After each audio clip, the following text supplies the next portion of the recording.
Hi guys, welcome back or welcome to DreamWorks Switch to Life. And for today's video, in preparation for the upcoming Kung Fu Panda 4, we're going to be continuing our Kung Fu Panda review marathon, starting with the second special ever made and the third installment to the franchise, Kung Fu Panda Holiday. And there is so much to discuss with this movie. For one thing, the animation for this thing alone is probably better than it was in the original movie.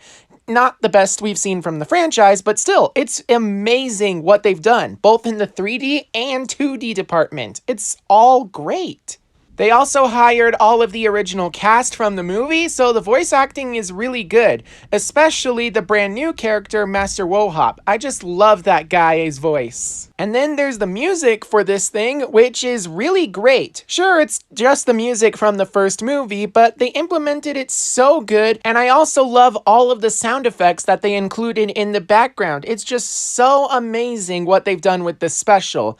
Then, of course, we get to the actual story, and it's simplistic, but it's honestly what you would expect for a holiday special. And the thing is, there's not really a villain for this special, but that's okay because this is just a holiday special. Not even a Christmas special, just holidays in general.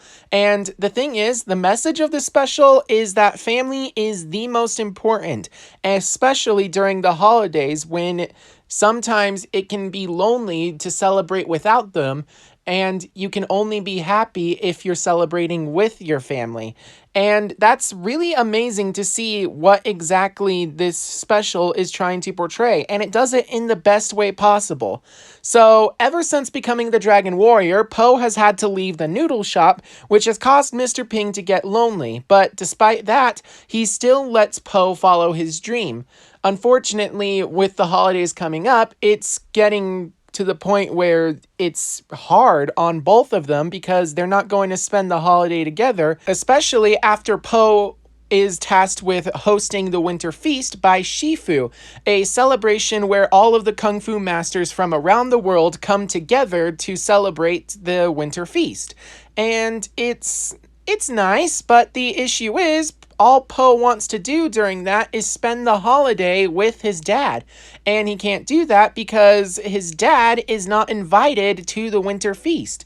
However, he comes up with the solution of making his dad the chef, and despite giving that option to his father, Mr. Ping refuses because he knows that he has duties to his village. About those lonely people who have no place else to go. We give them a place to call home. And he provides that for them. And that's really great. It's really nice to see this side of Mr. Ping.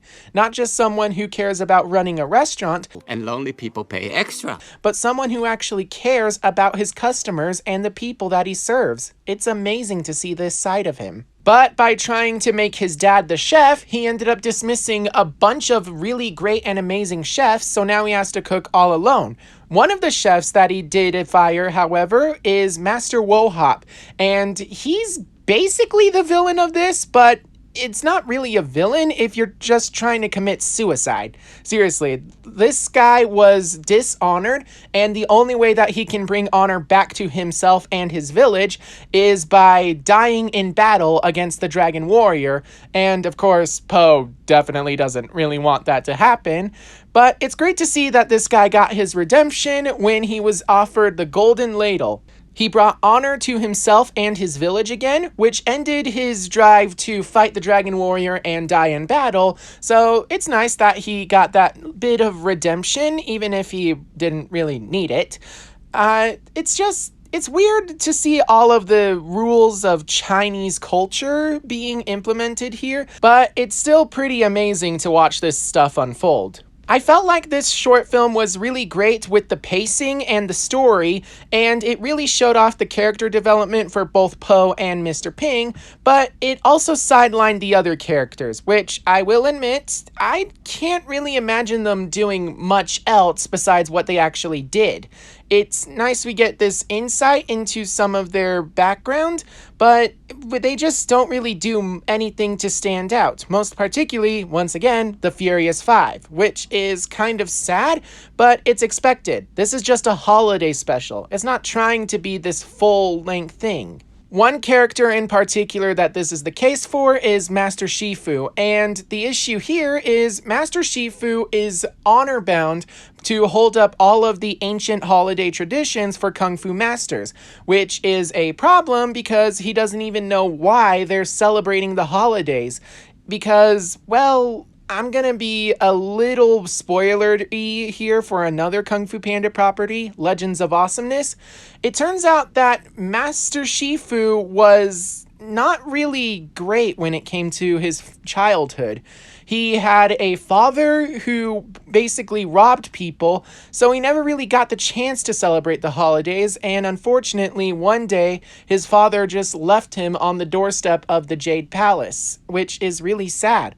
Shifu doesn't have that family connection that all of these other characters have, including Tigress.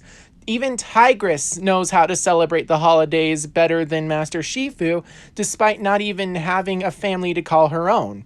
It's only at the very end of the special, when Master Shifu sees everybody celebrating the holiday with their families, that he realizes why the holidays exist, why it's important to celebrate these things, and that maybe sometimes it's okay to abandon the ancient traditions if it means keeping the spirit of the traditions alive. You can do everything you want, from decorations, songs, everything you want to keep the traditions alive, but if you're not celebrating with loved ones, you won't actually be happy. So at the end, I think this is a really great holiday special and a great addition for the Kung Fu Panda franchise. It has everything from great animation and voice acting to the music, and of course, while the story is simplistic, it's still amazing to watch unfold because it's so emotional and it resonates with everybody. This movie is perfect at what it's trying to do. It's the title, Kung Fu Panda Holiday, and that is what this is, a holiday where we celebrate the Kung Fu Panda characters, and that is amazing. So that's my review for Kung Fu Panda Holiday. Make sure that you like and subscribe so you can keep up to date on all things DreamWorks, and be on the lookout for some reviews of the other Kung Fu Panda properties, including my next video, which will be about the second film, Kung Fu Panda 2. And with that in mind, I hope you guys are staying safe out there, and I will see you all in the next one. But until then, bye-bye.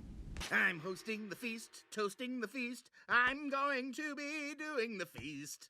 Serving it up right in your cup, making a feast to remember. I've never hosted a feast before. That won't stop me from serving some boar, fried boar, on the sideboard.